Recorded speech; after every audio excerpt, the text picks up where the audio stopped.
கோவை மாவட்டம் மேட்டுப்பாளையத்தில் அதிமுக அம்மா பேரவை சார்பில் பொதுமக்களுக்கு நலத்திட்ட உதவிகள் வழங்கும் விழா சிறப்பாக நடைபெற்றது.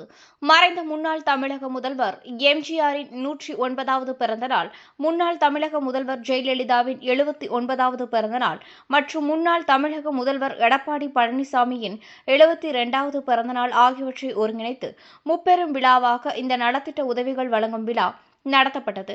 இந்த நிகழ்ச்சியில் அதிமுக கோவை புறநகர் வடக்கு மாவட்ட செயலாளர் PRG அருண்குமார், மேட்டுப்பாளையம் சட்டமன்ற உறுப்பினர் AK செல்வராஜ் ஆகியோர் சிறப்பு விருந்தினர்களாக கலந்து கொண்டனர்.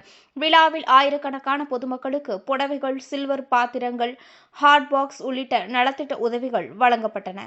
அதிமுகவின் நலத்திட்ட அரசியல் மரபை நினைவு கூறும் வகையில் மக்களின் தேவைகளை நேரடியாக பூர்த்தி செய்யும் நோக்கில் இந்த விழா நடத்தப்பட்டதாக கட்சியினர் தெரிவித்தனர். மொத்தத்தில் மக்களின் பங்களிப்புடன் முப்பெரும் தலைவர்களின் பிறந்தநாளை நினைவுகூரும் ஒரு சிறப்பான நலத்திட்ட விழாவாக இந்த நிகழ்ச்சி அமைந்தது.